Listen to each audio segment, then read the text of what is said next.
Okay, so my PowerPoint is in Russian. I tried to translate it and I was helped, of course. I hope it will be clear. I'm very proud of being here and of being a part of this very important academy, and to have been invited to present my work in this frame. I have several activities all over the place, as you have heard in the introduction. And so it was a bit difficult to decide what I was going to talk about. However, I think the best way is to begin with the last project I've been working on in October, immediately before I came to Moscow. This is my project together with the Institute of Archaeology of the Ludwig Maximilian University of Munich in Bavaria, in Germany, of course. We have this project and we are studying lamps, candelabra, and also statues, the statues which were used for carrying lamps. This statue had a tablet here, and they positioned lamps on top of this tablet. So what we want to do is to see the effect of these lamps, oil lamps, made of bronze, of course, inside a Roman house. We decided to choose two different rooms in the house of Julius Polybius at Pompeii. You see they are covered with frescoes, so we are also studying the frescoes, of course. And these are this is one of the rooms we have chosen, and the other one is this one. So we are going to put the lamps and the candelabra in a 3D reconstruction of these rooms, and we are going to reproduce the effect of ancient light in the house, in the Roman house. It has never been done before, and also the reconstructions we have of these things normally are completely wrong, because when you see reconstructions of Roman houses, you see the light coming from above, which is ridiculous, of course, or you see torches on the wall, which is also ridiculous because torches have been used only on the street. The results of our studies will be published in a catalog, of course, of the exhibition, and there will be an exhibition in the Antikensammlung in Munich, and also in the National Museum, in the National Archaeological Museum of Naples, where most finds of Pompeii have been exposed. A second rather important project, particularly for metallurgy, is a project I have with the Institute of Aegean Studies of Philadelphia in the United States on the metallurgy of Crete. I have been working for many years in Crete. I always go there once or twice a year and do the analysis of the finds which come from various excavations carried out by several American universities in Crete. I put the names of 3 universities here, but there are a few more as well. So the Temple University of Philadelphia, Greensboro, North Carolina University, Buffalo University, but there are a few more. In the last 5 years, okay, at the beginning, we have been working on bronze and various copper-based alloys. And now, in the last 5 years, I have been working on precious metals from various sites of Crete. For example, Petras, which is a very important site because there was a palace there. And we have the finds from the cemetery. We also have Hagia, which is also an important cemetery, and Livari, which produced very, very important finds for the reconstruction of the trade of the time. Our silver objects are sometimes really tiny, as you can see here. We have really very, very small beads, silver beads, which we could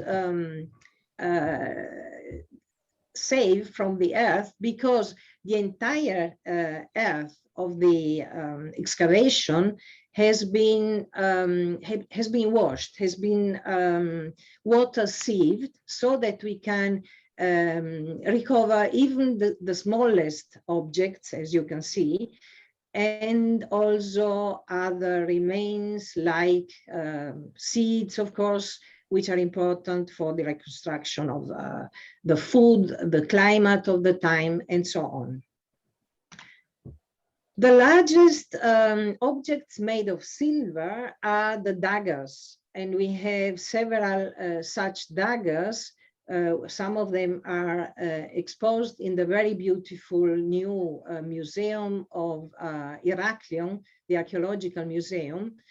Other ones are still in the deposits of the Institute of Aegean Studies at Pachiamos, the seat of the institute in Crete, and are being restored.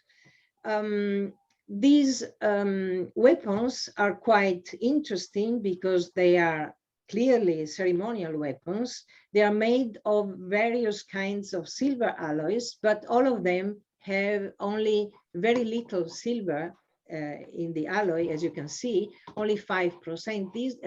This one, 27% this other one. This one had some 8% of silver, and so on. There are several daggers of this type.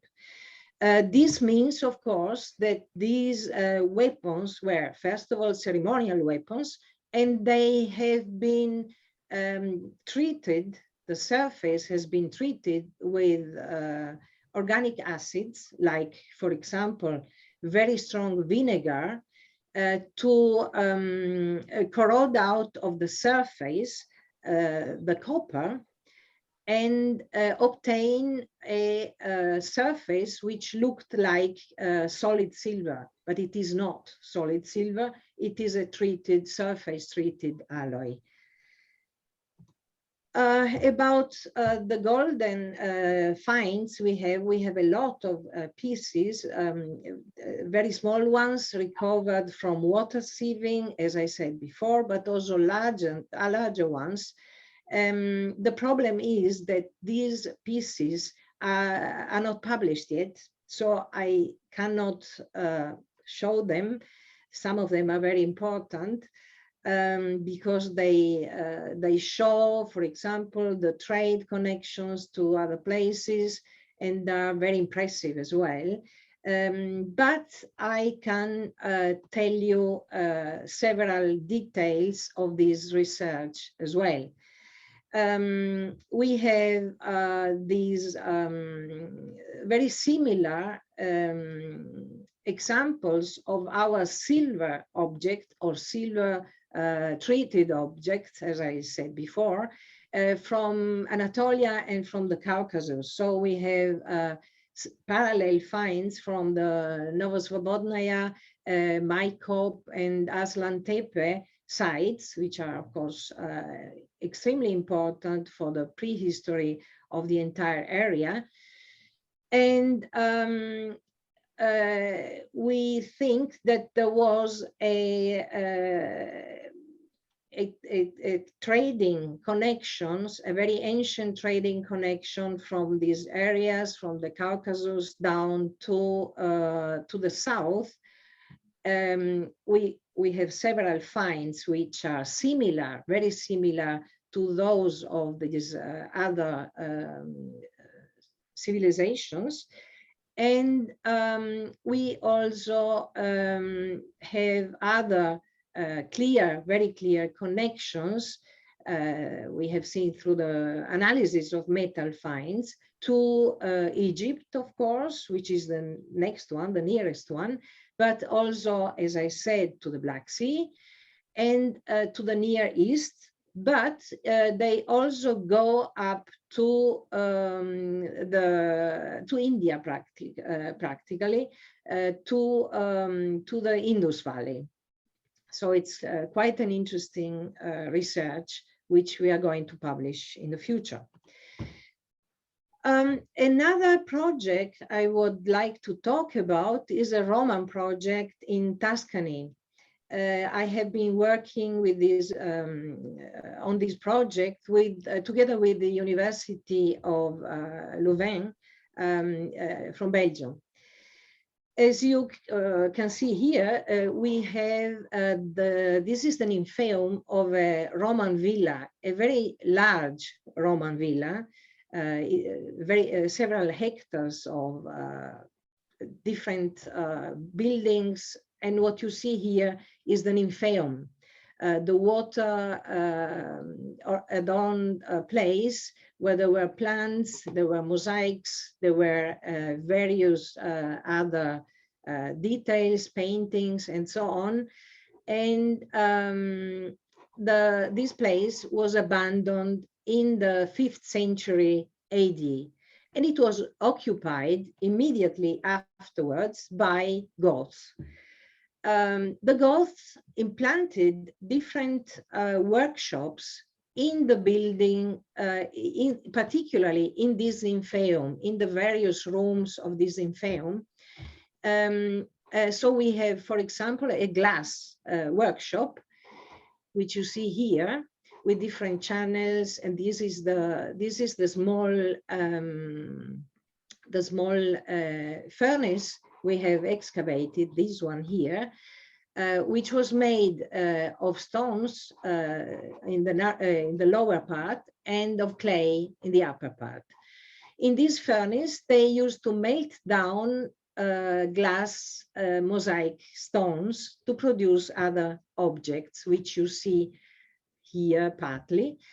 So we have, for example, blue mosaic stones, which were used to produce this kind of pearls, beads with blue and white strips. We have the red one, which you see here. You see the different stages of working. They melted down the mosaic stones. You have the molten glass here, a half produced pearl here, and the finished pearl here. We have red, of course, we have green. You see the small beads here, like this is this one, and also a glass beads made of transparent glass. So we have various stages of working. We could reconstruct them all.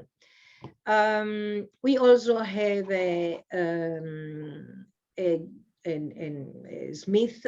smithy, a workshop where iron was worked with different kinds of basins for water. You see this basin, which still has a lot of iron salts in it. And there are two different basins. There were two furnaces here in these places and various remains. We also found some iron wire still in situ here. And this is a furnace for ceramics as well. Everything in this nymphaeum, which I showed you before. This is the reconstruction I did of this smithy with the two basins, two different ones with different, probably with different liquids, and also different fireplaces where the material was worked. We also have a goldsmith. It is a very simple place like this. This is a tile from the roof, a Roman tile, which was used as a support to work the gold. to take off the gold for the mosaic stones, which you see here.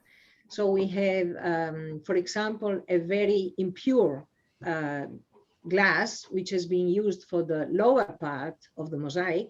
And we have a very thin and transparent, you see it here, a transparent glass on which the gold foil was put. The Goths tried to recover the gold, they did for sure. So they worked with these materials here. And they also used these touchstones, which we recovered. We recovered 3 of them from the site. And so we also have a goldsmith in the Gothic goldsmith in the ruins of this villa. This is the largest statue which I have studied in the course of the years. I studied several ones. This is a very big one, over 2 meters high, which has been found at Ameria, the ancient town, Roman town Ameria, which is now called Amelia, and it is a very small place nowadays. It is a statue of Germanicus, a general belonging to the family of the emperor, the Julian Claudian family. We did I did several analyses on this statue, and we could see that it was composed of 2 different parts. One is this ancient cuirass, which was very elaborated. It has inlays all over the place, here and here. It has a very elaborated relief as well. And it probably belonged to the statue of Germanicus' son Caligula, who was killed by his Praetorian Guard when they found he was exaggerating, he was crazy. So the cuirass of this statue was reused to put on a statue of his father, Germanicus, who was a famous general and very respected by the Romans, and particularly very respected by Claudius, Emperor Claudius, who was the next emperor after Caligula. And he put on these statues all over the empire, the statues of Germanicus. Yes, this was one of the largest objects I have studied. I want to show you a very small one, and I want to show you what can be done with really very tiny pieces like these. These are 2 pieces of gold strips, which come from an excavation near Parma in Italy, an excavation dated to the Middle Bronze Age. It is quite important to show, when I cleaned these pieces, I discovered that it was a strip. We couldn't see it before. I hope you can see the strip here. And it is important to note that one side is polished and the other one is not. So we analyzed these fragments, only 2 fragments, with the scanning electron microscope, which we also have now here at the Institute.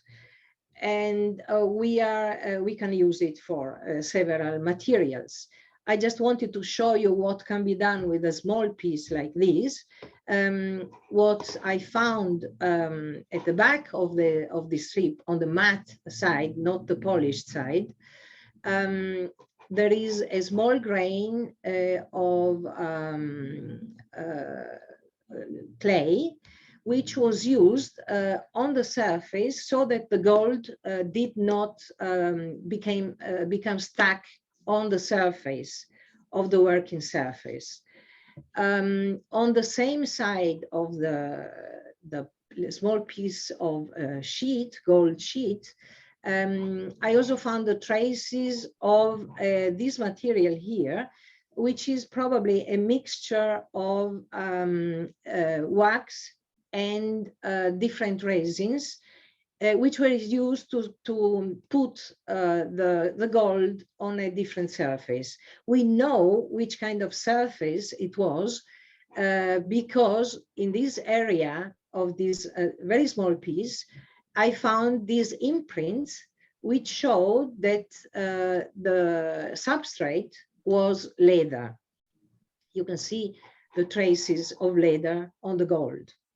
And this shows the other side of the strip, the one which was polished. You see the traces of polishing here.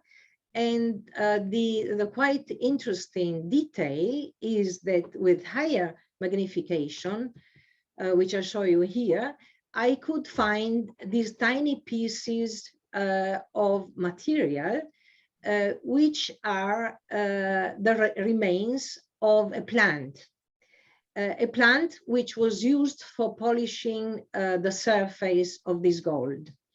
It could have been, for example, equisetum, or some kind of husks of grain, for example, or other cereals, for example. In this way, we have been able to reconstruct the entire process of production of this very small piece. Yes, now I would like to talk about our remains at Novgorod, the remains which have been excavated by the Institute of Archaeology in the various churches of Novgorod. In particular, the remains from the Church of St. George, and also, but also from other churches, which we have been studying last summer for a short time, actually. I spent a very intensive time at Novgorod. It has been a wonderful time, and we managed to do a lot of work, actually. First of all, we had to decide which materials we were going to study first. Because there is such a huge amount of material that we had to reduce it in portions and study the single portions first. So we decided to study as first material the green and blue fragments of frescoes from the churches and compare them. We already have quite interesting results. We have differences which are very clear. This was the first study we did at the microscope, only at the microscope. You can see already here that there are differences. These are blue fragments. However, this one has a very different structure with a lot more sand in it. And there are three layers. You can see the top layer here beneath the blue pigment. This is a section, of course, with a lot of grains, which are fine sand, silica sand. And a second layer, which you see here, which was also mixed with the very same sand. This is a different example we had. The pigment is darker, first of all, and we have a different structure in the intonaco. we have husks, we have fragments of husks inside the intonaco, and very, very small, only very small particles of color. We also studied several pieces of fragments with the scanning with the XRF, with the portable XRF. And we found out, for example, that we have, for the green color, we have green earth, the so-called green earth, which is composed of celadonite and glauconite. In the future, now with the scanning electron microscope we have here in the lab, we can distinguish these two materials, celadonite and glauconite, and see which was the one which was mostly used. We can also see that inside the intonaco there were fragments of different plants, husks, and so on. So we also have different materials in some of the fragments, tiny pieces, very thin pieces of wood, most probably from working wood. The pigments were mixed with different materials to obtain different colors. Of course, what we have here are, for example, darker lines of green, and these lines have been mixed with manganese and iron salts to make them darker. We have lighter colors as well, like here, for example, and these parts were mixed instead with calcium carbonate to get a lighter green color or blue color. We also have some samples. This is, of course, an X-ray diffraction result. And you can see there is also some copper in here. So what we want to find out is if, for example, malachite was added, or perhaps what we call Egyptian green or Egyptian blue, which was an artificial pigment which has been used for many centuries. So it will be interesting to see which kind of material it is, and we are going to discover it with the scanning electron microscope. In the case of blue pigments, we have, well, quite an important result. This is Lazurite, Lapis Lazuli, which was, I think, the most expensive pigment which was used in antiquity and later. It is Lapis Lazuli, and for example, the Romans mixed it with azurite because it was so expensive. They wanted to not to spend that much money, but at Novgorod we have lazurite used quite pure, which is very interesting, of course. It means on one side it shows the respect of the people for the church, and on the other side also the desire to show the richness of the people of Novgorod. So we don't know from where this lapis lazuli came. Normally people say that lapis lazuli come from Afghanistan, from Badakhshan in Afghanistan. However, there are also sources of lapis lazuli in Siberia, near Lake Baikal. So what we want to do in the future is to find out if perhaps this kind of lazurite was coming from the Baikal instead of Afghanistan. It will be interesting to know. Also, in this case, the pigment, lazurite, to make it darker, it was mixed with manganese and iron salts. You see the lines here. We are going to see these as well at the scanning electron microscope to find out more about it.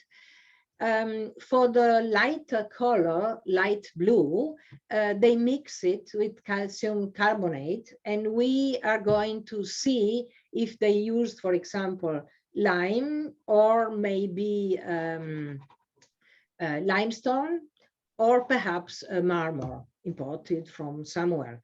It could be. We are going to have thin sections, schliff, which will show which parts were made a fresco and which parts were made a secco, so applied on top of the fresco pigments. For the moment, we have analyzed with the optical microscope and with XRF around 70 samples, which we presented at the conference in Morocco. Of course, the conference was online because of COVID now. What we are going to do in the future is compare the data with those of other churches at Novgorod. We are also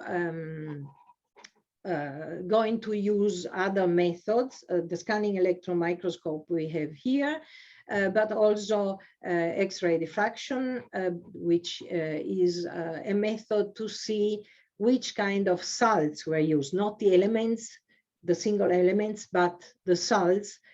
So more exactly which kind of pigments and which kind of mixtures of pigments have been used. So I think for today, it is all what I wanted to say. I thank you very much for your attention.